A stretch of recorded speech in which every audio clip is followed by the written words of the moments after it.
ನಾ ಹೇಳಿದ್ನಲ್ಲ ಕೆಸರೇರ್ಚಾಟ ಶುರುವಾಗಿದೆ ಅಂತ ಸಂಸದ ಶೆಟ್ಟರ್ ತಿರುಗೇಟ್ ಕೊಟ್ಟಿದ್ದಾರೆ.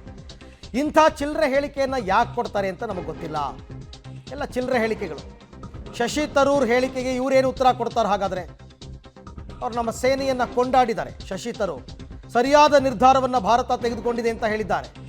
ಅದಕ್ಕೇನು ಉತ್ತರ ಕೊಡ್ತೀರಾ? ನಿಮ್ಮ ಪಕ್ಷದವರೇ, ನಿಮ್ಮ ಸಂಸದರೇ ಈ ರೀತಿ ಜಗದೀಶ್ ಶೆಟ್ಟರ್ ಅವರು ಕೂಡ ಮಾತನಾಡಿದ್ದಾರೆ. ಈ ಚಿಲ್ಲರೆಗೆ ಮಾತಾಡುವಂಥದ್ದು ಯಾಕೆ ಮಾತಾಡ್ತಾರೋ ಏನೋ ಅಂತ ನಂಗೆ ಅರ್ಥ ಇಲ್ಲ.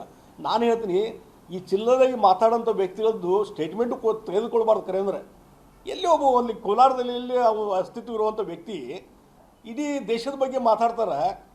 ಆ ಶಶಿ ತರೂರು ಸ್ಟೇಟ್ಮೆಂಟ್ ನೋಡ್ಕೊಂಬಿಡ್ಲಿ. ಕೊತ್ತೂರು ಮಂಜುನಾಥ್ ಇರಲಿ, ಇವು ಸಂತೋಷ್ ಲಾಡು, ಶಶಿ ತರೂರು ಸ್ಟೇಟ್ಮೆಂಟ್ ತಿಳ್ಕೊಂಬಿಡ್ಲಿ. ಅದ್ರ ಬಗ್ಗೆ ಏನು ಕಮೆಂಟ್ ಮಾಡಲಿ ಅವರು. ಹೇಳ್ತೀನಿ, ನಾನು ಚಾಲೆಂಜ್ ಕೊಡ್ತೀನಿ ಇವ್ರಿಬ್ಬರಿಗೂ. ಇಲ್ಲ ಸಣ್ಣ ಪುಟ್ಟ ಇಂಥ ಲೀಡರ್ಸೇ ಇವತ್ತು ಇಡೀ ನ್ಯಾಷನಲ್ ಲೆವೆಲಲ್ಲಿ ಹೋಗ್ಬೇಕಲ್ಲ, ಅವ್ರು ಪಾಪ್ಯುಲರ್ ಆಗಬೇಕಲ್ಲ. ಅದಕ್ಕೆ ಈ ರೀತಿಯಾದಂಥ ನೆಗೆಟಿವ್ ಸ್ಟೇಟ್ಮೆಂಟ್ ಕೊಡುವ ಮುಖಾಂತರ ನ್ಯಾಷನಲ್ ಲೆವೆಲಲ್ಲಿ ಹೈಲೈಟ್ ಮಾಡ್ಬೇಕಂತ ಆಗಿದ್ದಾರೆ ಅವರು. ಆದರೆ ಇದೇನು ನಡೆಯೋದಿಲ್ಲ, ಜನ ಒಪ್ಪೋದಿಲ್ಲ ಇವನ್ನೆಲ್ಲ. ಅದಕ್ಕೆ ಈ ಚಿಲ್ಲರೆಗೆ ಮಾತಾಡುವಂಥದ್ದು ಯಾಕೆ ಮಾತಾಡ್ತಾರೋ ಏನೋ ಅಂತ ನಂಗೆ ಅರ್ಥ ಇಲ್ಲ. ನಾನು ಹೇಳ್ತೀನಿ, ನನ್ನ ಪ್ರಕಾರ ಇದು ಇಲ್ಲಿಗೆ ನಿಲ್ಲಲ್ಲ. ಕಾಂಗ್ರೆಸ್ದವ್ರು ಇನ್ನೂ ಅಷ್ಟು ಜನ ಮಾತನಾಡ್ತಾರೆ, ಇನ್ನೂ ಒಂದಷ್ಟು ಜನ ಮಾತನಾಡ್ತಾರೆ. ಆಪರೇಷನ್ ಸಿಂಧೂರವನ್ನು ಪ್ರಶ್ನೆ ಮಾಡ್ತಾರೆ, ಅದಕ್ಕೆ BJPಯವರು ಕೌಂಟ್ರ್ ಕೊಡ್ತಾರೆ. ಇದು ರಾಜಕೀಯ. ಬಟ್ ಈ ರಾಜಕೀಯ ಏನೇ ಇದ್ದರೂ ಇಲ್ಲಿಗೆ ಮಾತ್ರ ಸೀಮಿತ ಆಗಿರಬೇಕು. ನಮ್ಮ ಸೈನ್ಯವನ್ನು ಅವಮಾನಿಸುವ ಕೆಲಸ ಆಗಬಾರ್ದು. ನಿಮ್ಮ ಪಕ್ಷಗಳ ಕಿತ್ತಾಟ ಏನು ಬೇಕಾದ್ರೂ ಮಾಡ್ಕೊಳ್ಳಿ, ಸೈನ್ಯವನ್ನು ಅವಮಾನಿಸಿದ್ರೆ ಅದು ದೇಶವನ್ನು ಅವಮಾನಿಸಿದಂಗೆ ಅಂತಕ್ಕಂಥದ್ದನ್ನು ಅರ್ಥ ಮಾಡ್ಕೋಬೇಕು.